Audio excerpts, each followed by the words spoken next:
Sebab aku percaya bukan karena melihat, namun karena firman-Mu yang selalu digenapi di hidupku. Ku percaya bukan karena melihat, namun karena firman-Mu tiada pernah berubah. Terima kasih Bapa. Kami bersyukur hari ini kembali Tuhan kami boleh datang kepada Engkau untuk menerima bagian yang terbaik, yaitu kebenaran firman Tuhan. Mohon sucikan dan kuduskan kami, layakkan kami ya Bapa untuk menerima firman-Mu. Kami menyerahkan roh, tubuh, jiwa kami tutup bungkus di dalam darah Tuhan Yesus Kristus. Dan Allah Roh Kudus bekerjalah sehingga tiap taburan firman itu boleh masuk ke dalam seluruh kehidupan kami ini. Puaskan kami melalui kebenaran firman-Mu saat ini ya Bapa. Terima kasih, kami siap menerima taburan firman-Mu. Di dalam nama Tuhan Yesus Kristus kami berdoa. Haleluya, amin. Shalom saudara-saudara yang dikasihi Tuhan, puji Tuhan, haleluya. Hari ini kita akan menerima kebenaran firman Tuhan yang diambil dari Injil Yohanes pasal yang ke-20 ayat yang 19 sampai 23. Di sini kita akan menggali tentang pentingnya kebangkitan Tuhan Yesus bagi kita orang percaya. Judul perikopnya di situ, Yesus menampakkan diri kepada murid-muridnya. Kita akan baca bersama-sama. Siap? Ya.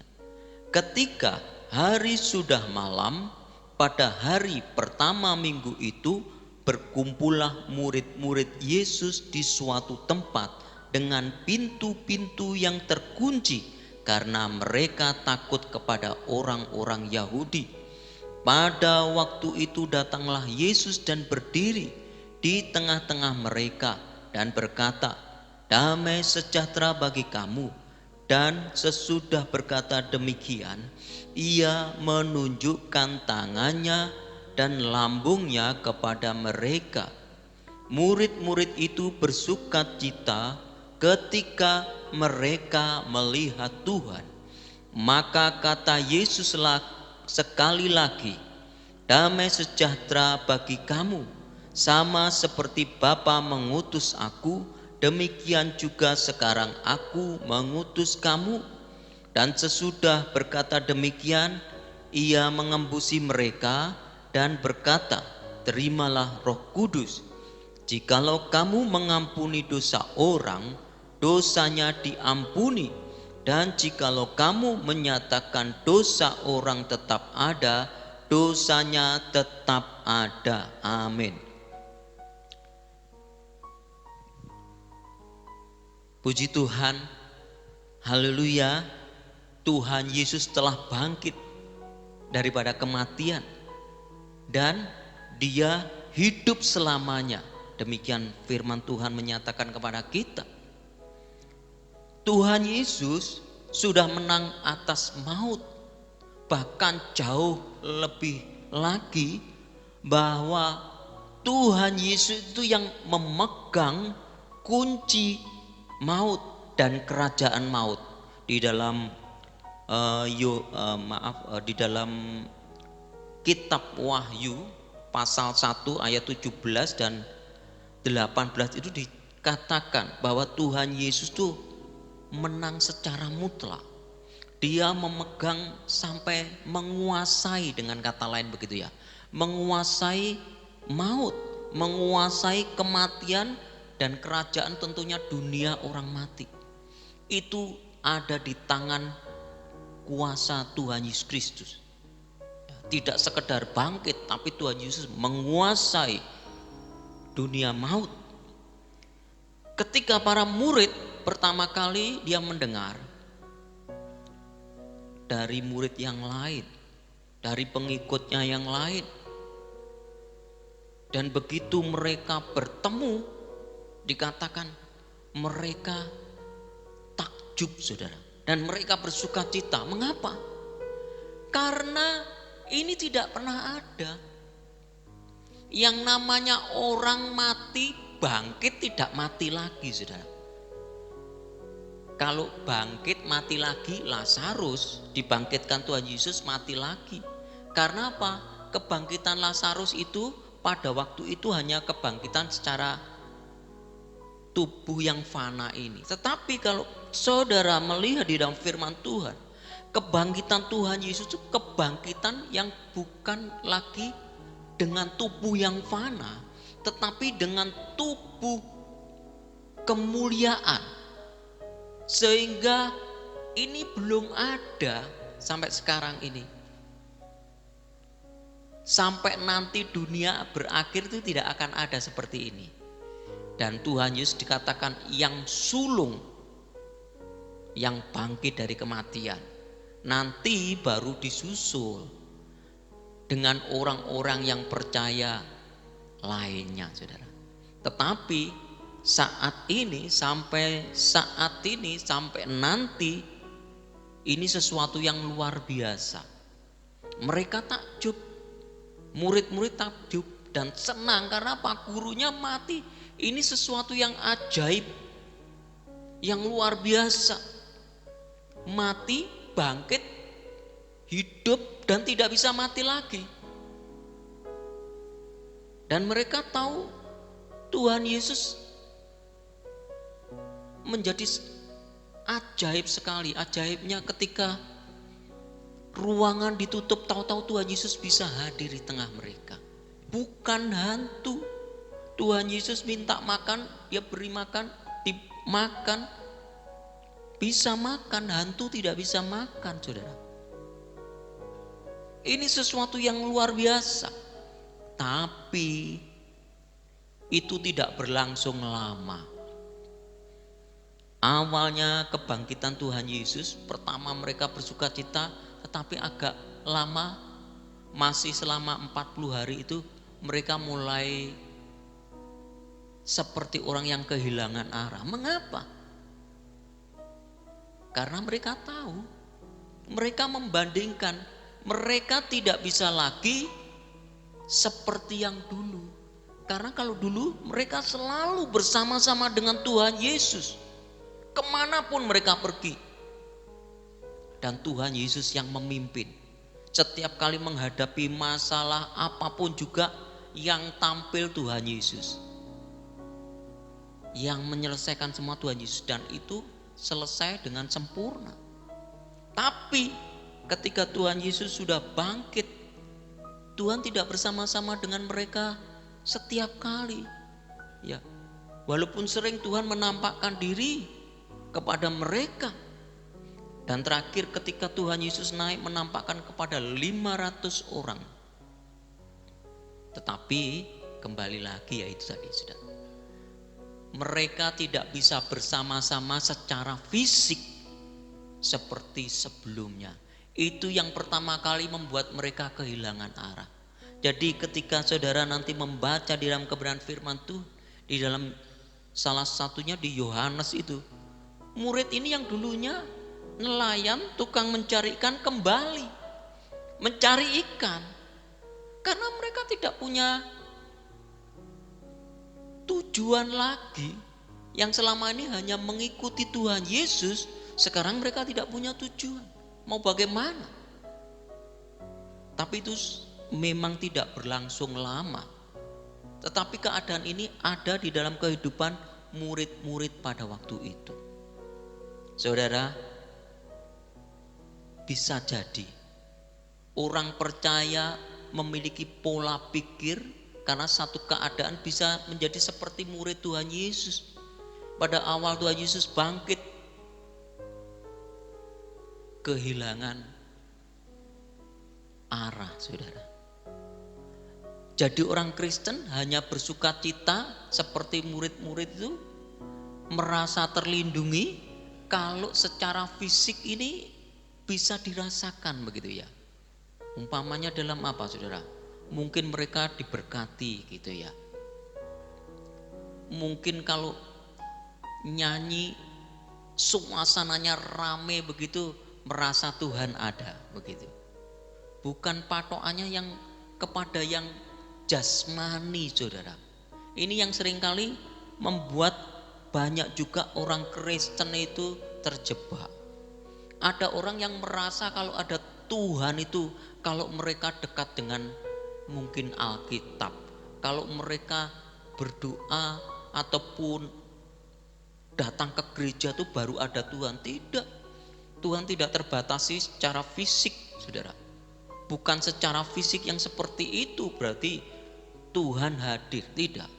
Itu yang seringkali menjebak kehidupan orang-orang yang punya pikiran, orang-orang Kristen yang punya pikiran seperti murid-murid Tuhan. Dia selalu nyaman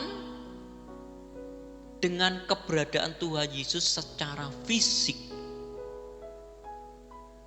Nah, ini harus tidak boleh terjadi dalam kehidupan orang percaya. Harus berpatokan kepada hal yang fisik saja. Saudara, mereka memandang mungkin kebangkitan Tuhan ya.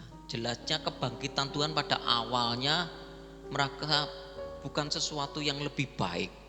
Tetapi coba kita akan melihat, benarkah demikian? Apakah penting kebangkitan Tuhan dari kematian itu, pentingnya seberapa saudara?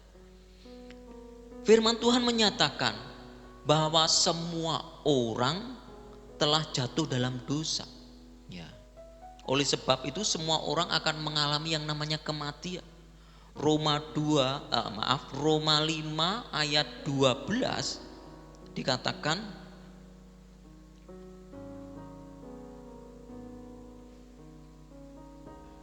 Roma 5 ayat 12, sebab itu sama seperti dosa telah masuk ke dalam dunia oleh satu orang dan oleh dosa itu juga maut.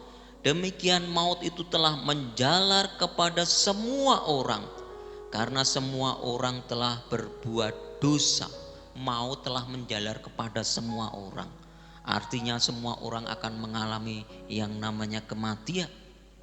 Tetapi Allah adalah Allah yang kasih, saudara.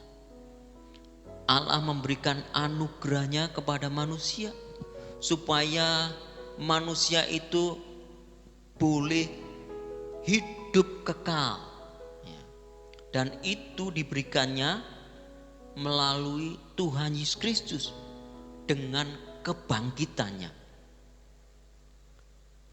Firman Tuhan dalam 1 Korintus 15 ayat 20 dikatakan,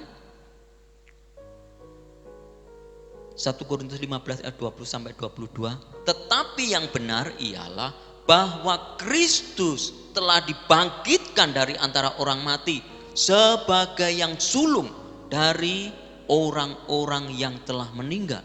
Sebab sama seperti maut datang karena satu orang, demikian juga kebangkitan orang mati datang karena satu orang manusia. Karena sama seperti semua orang mati dalam persekutuan dengan Adam, semua orang mati dalam persekutuan dengan Adam, demikian pula semua orang akan dihidupkan kembali dalam persekutuan dengan Kristus. Kebenaran firman Tuhan menyatakan ada kebangkitan. Jadi oleh kebangkitan Tuhan Yesus yang adalah kemenangan atas kuasa maut, saudara, orang percaya yang percaya kepada Tuhan Yesus Kristus juga pasti akan mengalami satu kebangkitan dari kematian kepada hidup yang kekal. Ini satu jaminan yang pasti, saudara. Jangan kita memandang biasa-biasa saja. Seringkali secara tidak sadar banyak orang juga akan mendengarkan atau membaca begitu saja. Ini penting untuk menggugah kehidupan rohani kita, untuk kita menjadi lebih lagi di dalam Tuhan, lebih sungguh-sungguh. Jadi kita orang yang percaya kepada Tuhan Yesus, kebangkitan itu akan menjadi bagian kita yang pasti. Kita akan nantinya mengalami satu kemenangan. Oleh apa, saudara? Kebangkitan Tuhan Yesus. Kalau orang hanya melihat segala sesuatunya secara fisik, tidak lebih dalam lagi, ini kebangkitan Tuhan Yesus. Para murid pada saat awal dia tidak bisa melihat hal ini. Tapi kemudian baru mereka mampu melihat bahwa dengan kebangkitan Tuhan Yesus itu mereka mulai tahu ini penting. Kalau tidak ada proses kebangkitan ini, kata firman Tuhan, sia-sia kita percaya kepada Tuhan Yesus. Benar. Karena hanya itulah pengharapan semua orang di dalam Tuhan Yesus Kristus. Gak ada pengharapan yang lain kecuali kita mendapatkan kuasa kebangkitan dari kebangkitan Tuhan Yesus Kristus. Tuhan Yesus menyatakan kita pun akan dibangkitkan. Karena Tuhan Yesus mengatakan akulah kebangkitan. Ini kuasa yang mengalir di dalam kehidupan kita, saudara. Oleh sebab itu, jangan punya pandangan yang pendek. Mari kita lebih jauh lagi. Bukan melihat semuanya serba dekat, yaitu serba yang jasmani, saudara. Tetapi kita harus melihat lebih dalam lagi, sehingga saudara kita bisa menghargai berkat-berkat rohani. Kalau saudara bisa cuma melihat berkat rohani itu secara dekat saja, yaitu seperti melihat sesuatu yang jasmani saja, ya diberkati tadilah. Begitu ya, merasa aman, persoalan semua terselesaikan. Itu hanya secara jasmani, kan.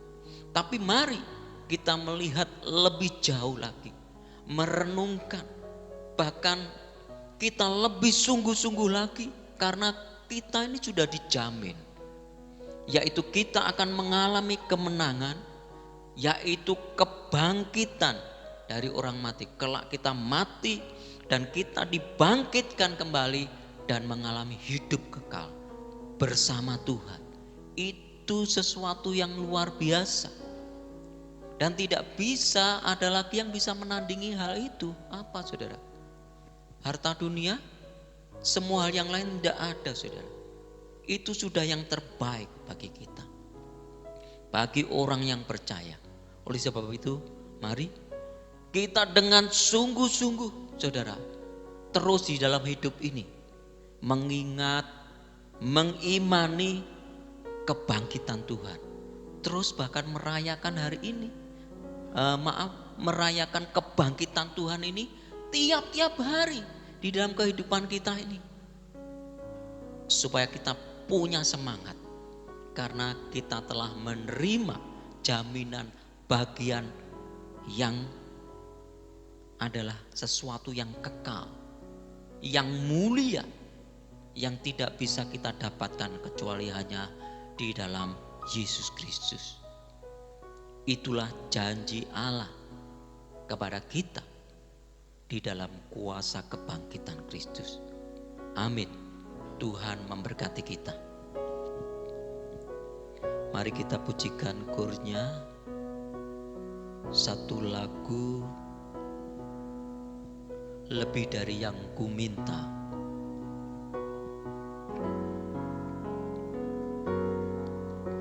Ku bersyukur padamu, Kau Tuhan yang mengasihiku.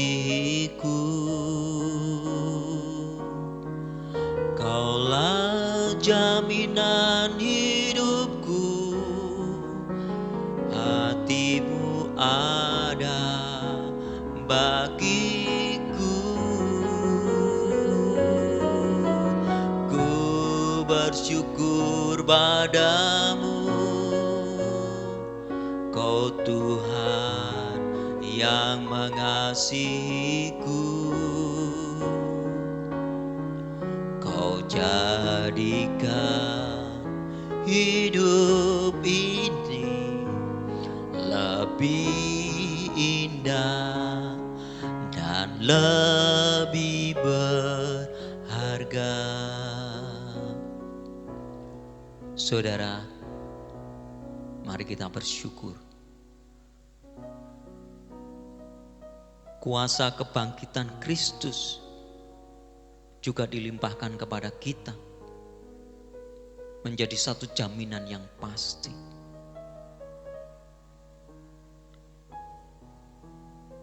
Imani, percayai. Artinya kita punya pengharapan ke depan.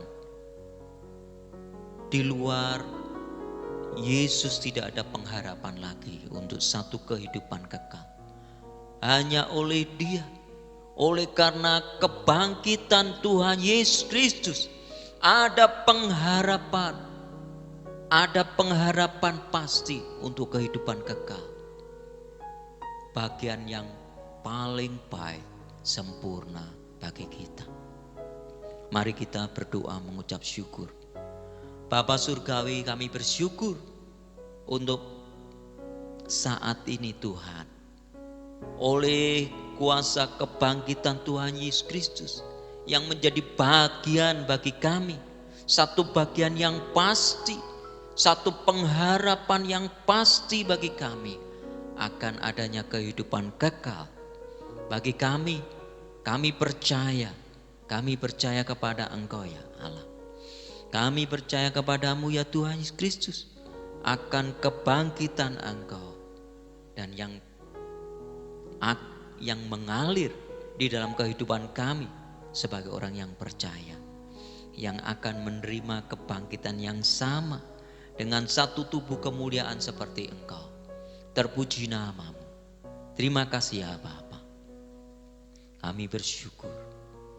Dan saudara-saudara, Engkau yang dikasihi Tuhan, Engkau adalah orang-orang yang berharga di dalam Tuhan Yesus Kristus.